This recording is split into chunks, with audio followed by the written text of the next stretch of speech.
Muy buenas, bienvenidos al bloque 3 de este módulo 4 de Trastornos Psicopatológicos 2. Este bloque 3 se titula Trastornos de la personalidad y de comportamiento del adulto.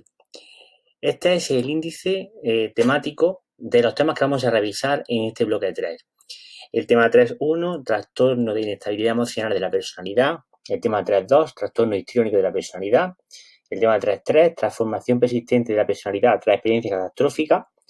El tema 3.4, trastorno del control de los hábitos y del control de los impulsos. Y el tema 3.5, retraso mental.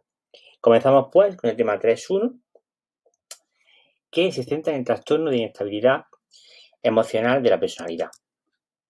Bueno, vamos a comenzar comentando este trastorno que se encuentra en esta categoría diagnóstica, el trastorno de la personalidad. Y bueno, los trastornos de personalidad aparecen cuando la forma de ser, de pensar y sentir de la persona pues se distancian, se alejan de la normalidad, alterando su funcionamiento diario y provocando malestar e impidiendo que se adapten a las situaciones cotidianas de la vida, a nivel social, a nivel profesional, a nivel personal. Uno de esos trastornos que merece una especial atención dentro de este grupo de trastornos de la personalidad es el trastorno de inestabilidad emocional de la personalidad. Se caracteriza principalmente por una marcada impulsividad unida a un ánimo inestable y caprichoso. Bueno, el trastorno de inestabilidad emocional de la personalidad es un trastorno que se incluye en la CIE-10, pero no se incluye en el DSM-5 como dato, y en la clasificación de la CIE-10 para los trastornos de personalidad en comparación con la del DSM-5, pues me gustaría destacar que es más compleja y más estructurada. En la CIE-10 se agrupan los trastornos de la personalidad en diferentes categorías: trastornos específicos de la personalidad, es donde se encuentra este trastorno, el trastorno de inestabilidad emocional, trastornos mixtos y otros trastornos de la personalidad, y transformaciones persistentes de la personalidad.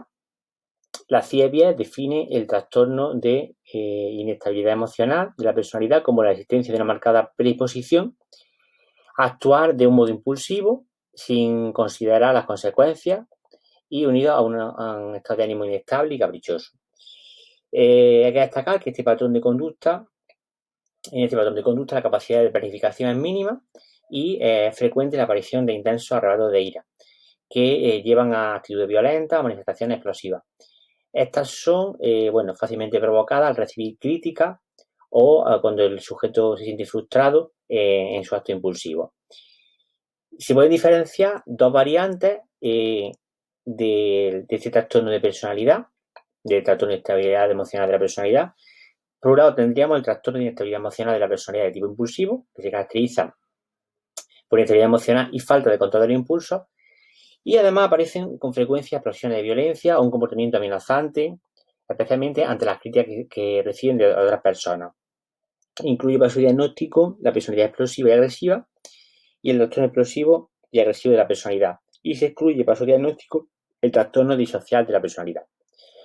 Luego tendríamos el trastorno de inestabilidad emocional de la personalidad de tipo límite. Y en este trastorno aparecen características también evidentemente de inestabilidad emocional y además distorsiones de la imagen corporal, de los propios objetivos y de la imagen íntima, que suele aparecer o presentarse de forma alterada o confusa. También aparece un sentimiento de vacío y la facilidad para verse implicado en relaciones interpersonales intensas e inestables, y que pueden generar pues también crisis emocionales repetidas, y también se pueden acompañar de una sucesión de amenazas suicidas o de actos autoagresivos. Los actos autodestructivos pueden presentarse también sin claros factores precipitantes. Aparece en esta variante una clara tendencia a la autolesión. Se incluye para su diagnóstico la personalidad borderline y el trastorno borderline de la personalidad. Destacar que en el DSM-5 el trastorno de inestabilidad emocional de la personalidad de tipo límite de la CIE-10 corresponde con el trastorno límite de la personalidad en el DSM-5. Bueno, esto lo quería comentar con respecto al trastorno de la inestabilidad emocional de la personalidad. Y bueno, brevemente comentar que para la impulsividad se plantean técnicas de entrenamiento en autoinstrucciones y solución de problemas, aunque también, comentar que las primeras están más enfocadas a los niños y adolescentes y también se pueden usar en adultos. El entrenamiento en autoinstrucciones es una técnica mediante la cual se da a sí mismo la persona, el paciente, un conjunto de órdenes o instrucciones para la regulación autónoma de la propia conducta. Y el objetivo es proporcionar, en el caso de niño y adolescente, pues una pauta, una forma de actuación rápida y eficaz para lograr el éxito en una tarea o una conducta, evitando que actúe de forma impulsiva. Bueno, En el tema 3.2 vamos a ver el trastorno histriónico de la personalidad. Este es otro tipo de trastorno que se incluye dentro de los trastornos de la personalidad. Y bueno, el patrón diagnóstico se caracteriza por una excesiva emocionalidad y una tendencia a llamar la atención. Presenta emociones inapropiadamente exageradas. El paciente es lábil, es superficial. Y, destacar que las emociones se presentan con intensidad, pero parecen exageradas o poco convincentes, como si la persona estuviese interpretando un papel teatral, se podría decir, ¿no? Se caracteriza porque emite conductas muy intensas, reacciona fácilmente, responden a pequeños estímulos con ira y pataletas irracionales, incapacidad para tolerar el aburrimiento y la rutina. Estos sujetos tienden a entusiasmarse con la misma facilidad que se enfadan o se aburren, los dos polos opuestos. Tienen un estilo de hablar llamativo, muy dramático, intenso, suelen utilizar frecuentemente frases fuertes y sorprendentes, y la entonación que utilizan para expresarse es, se puede decir como ese patrón teatral, ¿no? Los gestos que utilizan son también muy llamativos, muy exagerados. Presentan una preocupación exagerada por su atractivo físico y suelen vestirse de un modo con el objetivo de llamar la atención, con colores brillantes, estilos provocativos, un exceso de cosméticos, dientes para el cabello. Utilizan la sexualización para influir en relaciones y responsabilizan a los demás de ser ellos los que se les insinúan. Les gusta dar una imagen de que atraen a los demás por su apariencia física. Se muestran abiertamente seductores, son cálidos y encantadores, pero los sentimientos que muestran parecen carecer de profundidad o de autenticidad. Suelen sentirse cómodos siendo el centro de la atención, esto es un patrón importante. Cualquier señal de que los demás no los admiran, pues suscita en ellos sentimientos depresivos y sentimientos de resentimiento. Los demás los ven como dependientes, superficiales y exigentes. Dependen en gran parte de la atención que les brindan los demás. Son capaces de mimetizarse con la persona que tienen enfrente y adoptar sus opiniones para caerles bien y sobre todo para conseguir su aceptación. Esto es importante también. Muestran una gran facilidad para captar lo que los demás quieren de ellos y le ofrecen. Y estas personalidades se le asocian en cualidades o características, mejor dicho, como vanidosos, superficiales, dependientes, inmaduros y también egoístas. Tiene una concepción exageradamente romántica y idílica de las relaciones de pareja, que pronto les provoca frustraciones y relaciones que empiezan desaforadamente y terminan de una manera brusca y desastrosa. Ante los problemas interpersonales, suelen reaccionar de forma dramática y teatral, con estallido dramático, con un descontrol excesivamente nervioso y el empleo de la cólera de una forma manipulativa. Buscan procurar actividad y excitación. Está orientada esta excitación y esta actividad a la búsqueda de placer en la vida, con poca reflexión o racionalidad sobre ella.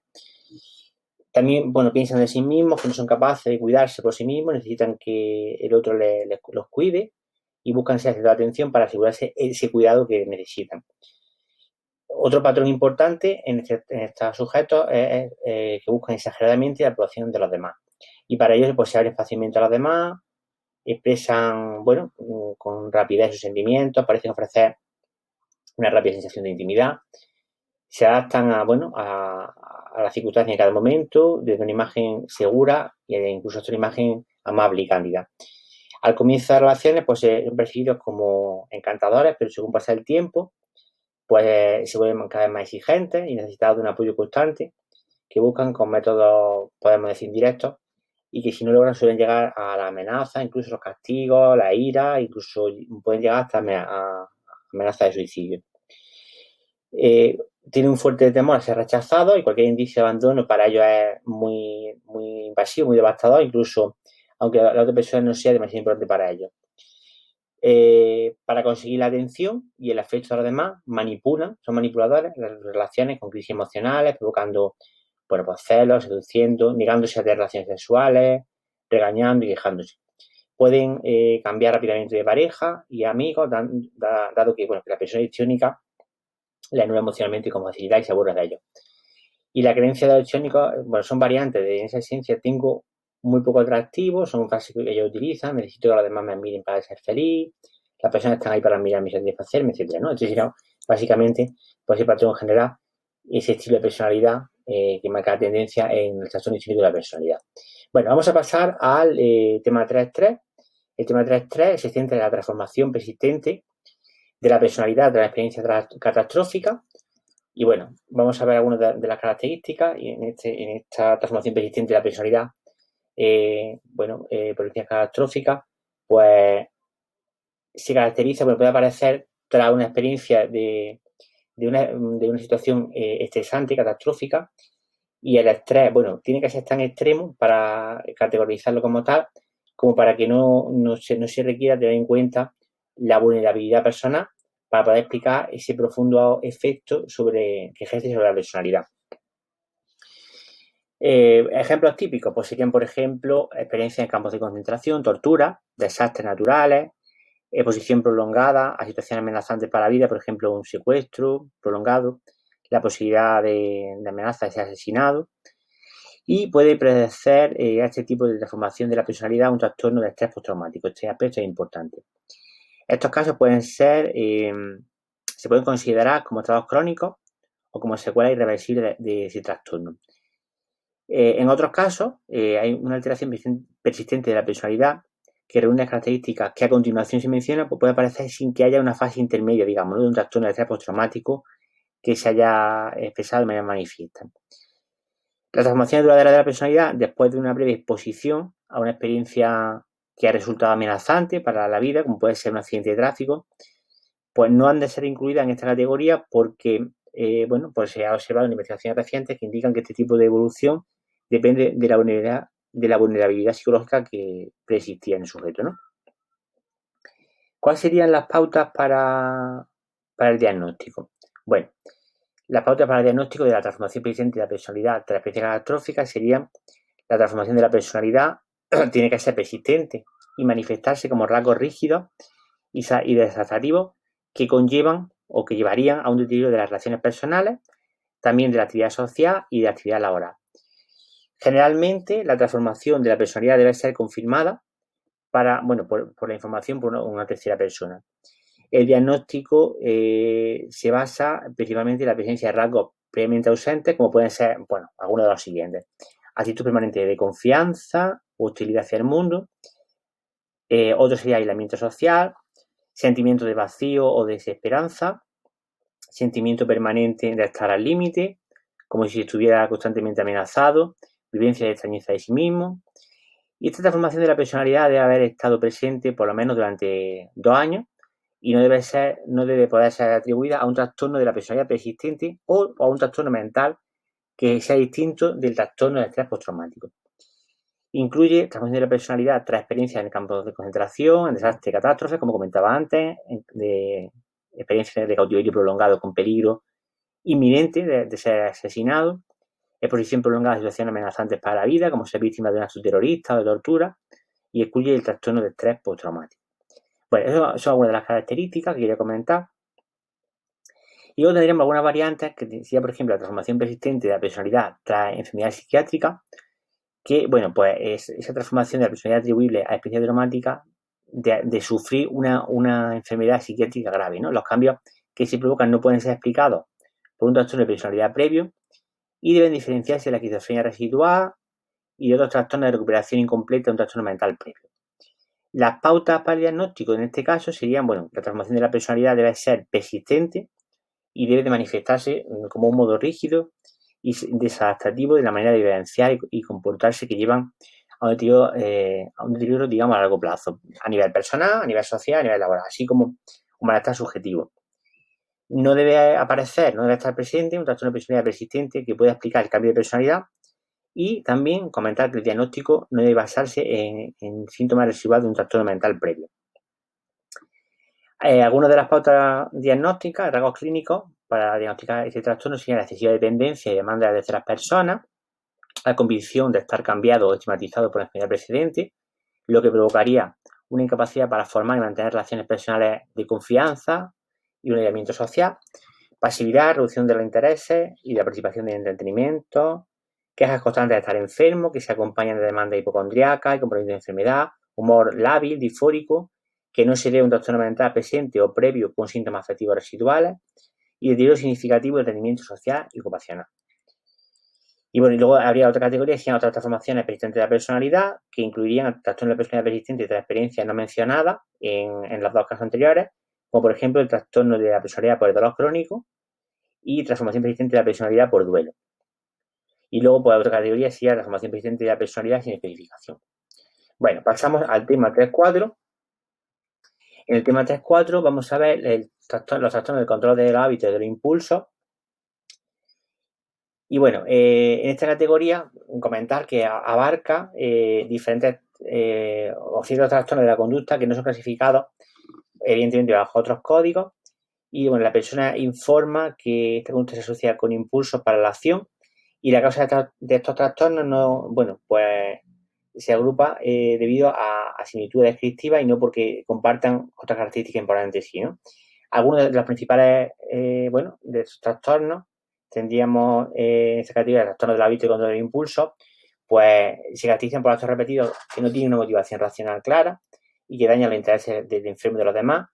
Y bueno, el enfermo, el paciente, pues suele expresar que el comportamiento se acompaña de impulsos de la acción que no pueden ser controlados. Algunos de esos trastornos tenemos, por ejemplo, la ludopatía o el juego patológico. Bueno, cuando hablamos del juego patológico, bueno, el trastorno del juego patológico pues se caracteriza por frecuentes episodios que dominan la vida de la persona y que, bueno, que van en detrimento de sus propias obligaciones, de sus valores sociales, ocupacionales, económicos y familiares, ¿no? Ese juego compulsivo, bueno, excluye el juego en trastorno asociado de la personalidad o juego excesivo en pacientes maníacos o en apuestas, ¿no? Juegos y apuestas. La ludopatía, bueno, pues algunos de ese patrón diagnóstico, pues se caracteriza por la presencia de frecuentes episodios de juego a la apuesta que dominan la vida del enfermo, con prejuicios de, bueno, de los valores y obligaciones sociales, a nivel de trabajo, de los familiares. Y bueno, las personas afectadas por la ludopatía, el juego patológico, pueden llegar a poner a arriesgar su empleo, a acumular grandes deudas, a violar la ley para obtener dinero o evadir el pago de las deudas. Y estos enfermos describen la presencia de un deseo muy intenso de jugar que es difícil controlar junto con ideas e imágenes insistentes del acto del juego y de las circunstancias que rodean ese juego, ¿no? Esa preocupación e impulso suelen incrementarse en los momentos en los que la vida se hace más estresante. Otro de los trastornos del control de los impulsos que tendríamos pues sería, bueno, la piromanía. Vamos a ver brevemente algunas de las características, ¿no? La piromanía, bueno, pues es una conducta caracterizada por, bueno, por múltiples acciones o intentos de quemar la propiedad o otros objetos sin motivo aparente y una preocupación persistente por temas relacionados con el fuego y con los incendios. Y esta conducta normalmente se asocia con sentimientos de tensión crecientes antes de cometer el acto de quemar y de intensa excitación inmediatamente después, ¿no? Bueno, esas personas pueden estar también interesadas de manera normal en lo que hemos dicho, en todo lo que esté relacionado con el fuego, por ejemplo, los coches de bomberos, los equipos de lucha contra el incendio, otros temas relacionados con el incendio e incluso hacen llamadas a los bomberos. Otro de los trastornos que se incluyen aquí, bueno, en esta categoría diagnóstica, tendríamos la cleptomanía. La cleptomanía se trata de un trastorno que el patrón diagnóstico es el individuo pues fracasa en el intento de resistirse a los impulsos de robar objetos que no se utilizan, que no los utilizan por un uso personal o fines lucrativos y bueno, pues por contrario los objetos que roban los desechan, los regalan o los esconden, ¿no? Tienen ese patrón compulsivo de querer robar, ¿no? Y otro de los trastornos que pertenecen a este grupo, del trastorno de control de impulsos, pues sería la tricotilomanía. Se trata de un trastorno que se caracteriza por la pérdida evidente de cabello debido a un fracaso repetitivo para resistir ese impulso. Y bueno, se percibe habitualmente ese arrancamiento del pelo por tensión creciente y que sigue de un sentimiento de alivio y de gratificación a la vez que lo hace, ¿no? No debe hacerse este diagnóstico si existe una inflamación cutánea o cuando se da en respuesta a un delirio o a alucinación, ¿no? Este trastorno, el patrón diagnóstico, bueno, se presenta un aumento de tensión, es decir, de una sensación de alivio, gratificación como cualquier criterio diagnóstico de los trastornos de control de impulso. Y no bueno, como comentamos, pues el hecho de realizar ese acto compulsivo hace que disminuya la tensión previa a realizar ese acto. Finalmente pasamos al tema 3.5. El tema 3.5 otra categoría diagnóstica totalmente diferente, que sería el retraso mental. Y bueno, ahora veremos que existen distintos tipos de retraso mental. Y es un trastorno, el retraso mental es un trastorno definido por la presencia de desarrollo mental incompleto o detenido, que se caracteriza principalmente por el deterioro de las funciones concretas en cada época de desarrollo y contribuye al nivel global de la inteligencia, como por ejemplo las funciones cognitivas, la del lenguaje, las funciones motrices y la de socialización. El retraso mental puede acompañarse de cualquier otro trastorno somático mental y, bueno, los sujetos afectados del retraso mental pueden padecer todo el espectro de trastornos mentales y su prevalencia es al menos 3 o 4 veces mayor en esta población que la población en general. Además, los individuos con retraso mental tienen mayor riesgo de sufrir explotación, abusos físicos sexuales y la adaptación al ambiente está siempre afectada, pero en un entorno social protegido, con el adecuado apoyo, puede no ser significativa en enfermos con retraso mental leve. Puede recurrirse a un cuarto factor, a un cuarto carácter para especificar el deterioro comportamental presente siempre que no sea debido a un trastorno concomitante. Bueno, las pautas para el diagnóstico, deben estar presentes en un deterioro del rendimiento intelectual, que da lugar a una disminución de la capacidad para adaptarse a la exigencia del entorno social normal. Los trastornos somáticos o mentales sociales tienen una gran repercusión en el cuadro clínico y en el rendimiento. Y la teoría diagnóstica elegida pues tiene que basarse en la evaluación de la capacidad global, como decimos, al margen de cualquier déficit en un área o de una capacidad concreta. A modo de guía no debe ser aplicado de una manera rígida debido a los problemas de variedad extracultural y se menciona los coeficientes intelectuales también. El coeficiente intelectual debe determinarse mediante la aplicación de test de inteligencia estandarizados y adaptados a la cultura del enfermo, y los test adecuados deben seleccionarse de acuerdo con el nivel de funcionamiento individual y concretamente adicional a cada uno de los sujetos. Y la escala de modalidad social de adaptación también pues, nos aportan una información suplementaria siempre cuando no estén adaptadas a la cultura del enfermo. Pueden completarse también con entrevistas a las personas que los cuidan, a estos enfermos, y conocen la capacidad del enfermo para la actividad cotidiana. En el caso de retraso mental leve, bueno, pues tenemos algunas de las pautas para el diagnóstico serían que si se utilizan test de coeficiente intelectual estandarizado de un modo adecuado, el rango a partir de entre 50 y 69 corresponde a un retraso mental leve. La comprensión y el uso del lenguaje tienden a tener un retraso de grado diverso y se presentan problemas de la expresión del lenguaje que interfieren con la posibilidad de lograr una independencia y que pueden persistir en la vida adulta. Solo una minoría de los adultos afectados puede reconocerse una etiología orgánica y en un número variable de los afectados puede presentarse además otros trastornos tales como el autismo, por ejemplo, como trastornos de desarrollo, epilepsia, trastornos disociados o discapacidades somáticas. Incluye este diagnóstico por la teoría mental y, otros aspectos. El retraso mental moderado, las pautas para el diagnóstico, pues el coeficiente intelectual sería comprendido entre 35 y 49, y en este grupo lo más frecuente es que haya discrepancia entre los perfiles de rendimiento y hay individuos con los niveles más altos para tareas visoespaciales que para otras dependientes del lenguaje, ¿no? Mientras que otros son marcadamente más, tienen un rendimiento inferior, pero son capaces de participar en relaciones sociales o conversaciones simples. El nivel de desarrollo del lenguaje es variable, desde la capacidad para tomar parte en una conversación sencilla hasta la adquisición del lenguaje solo suficiente para sus necesidades a nivel práctico, y algunos nunca aprenden a hacer uso del lenguaje, aunque pueden responder a instrucciones simples. Algunos aprenden a gesticular con las manos para compensar hasta cierto grado los problemas del habla, y en la mayoría de los que se incluyen en esta categoría pueden reconocerse una etiología orgánica. En una proporción pequeña pero significativa, pues están presentes un autismo infantil y otros trastornos del desarrollo. También son frecuentes los déficits neurológicos, las epilepsias, alteraciones somáticas y sobre todo los retrasos mentales moderados, pues a pesar de lo cual la mayoría pueden llegar a ser capaces de caminar sin ayuda, ¿no? Y finalmente, pues en la tercera categoría, diagnóstico de retraso mental grave,